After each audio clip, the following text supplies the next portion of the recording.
So, Walter, I'll start with you. How successful was this launch and this rollout in that it differed from typical product rollouts like the iPhone? Well, we really don't know how successful it is quite yet because the company hasn't released any numbers, and that actually in itself is not a huge surprise.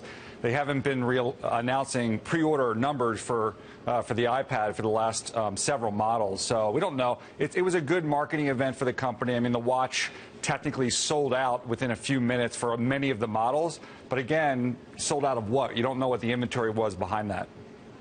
In her memo, Angela Arendt says, are we going to launch every product this way from now on? No. We all love those blockbuster Apple product launch days, and there will be many more to come. JP, what is the best strategy for Apple? How should they be launching these products?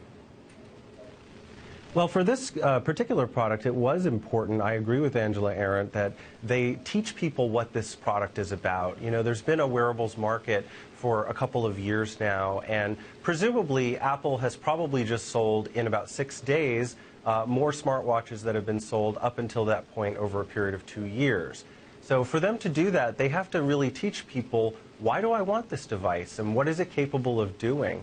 And if those early adopters don't understand the device, they'll run into problems. So it's a logical strategy. And yet, Walter, you say the rollout was typical. What do you mean by that?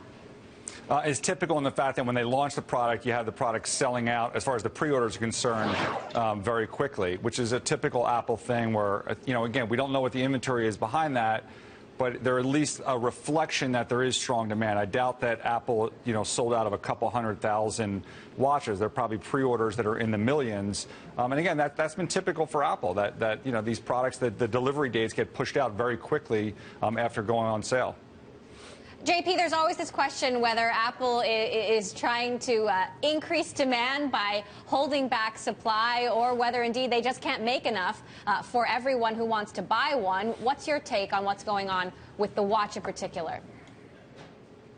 I think in this case there are some supply chain concerns. They're not easy to verify, but the Taptic engine, which is the haptic feedback, the vibration motion, there have been some questions about how quickly they could actually get those made. And also the display that's being used on the watch was also a concern. All of that said, I agree with your other guests that this is pretty typical. Apple likes to see those quick sellout dates. It creates only more buzz for them. So how do you expect demand to evolve, Walter? You know, there are surveys out there, one survey saying 11% of iPhone users will be buying the watch.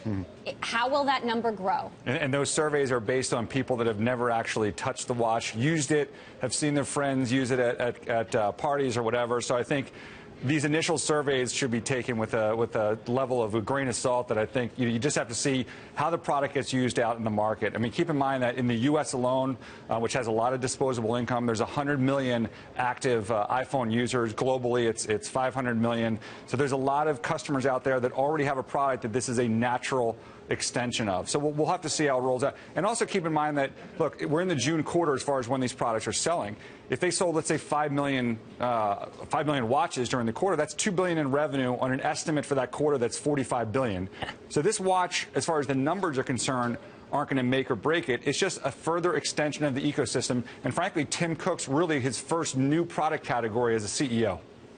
It's interesting to read all of the reviews, the first wave of reviews about the Apple Watch. Some of them are conflicting, some of them are confused. People don't seem to know just necessarily how they're going to be using this thing yet. JP, have you tried it out? Do you have one? Do you want one? Should we want one? I have tried it on, and you know, the thing that is really noteworthy about Apple Watch is just how physical a device it is. It's not primarily just a watch that you glance at. It's something that you can use to pay for goods at the store with Apple Pay. You can get on your airline flight using it. You can soon open the door to your hotel room in Starwood hotels. So there's a very physical aspect to it that I think is unusual, that people are not familiar with. And of course, it's worn directly on the body, and that is something that people have to get used to. Having a computing device that close to you at all times is a bit of a learning curve.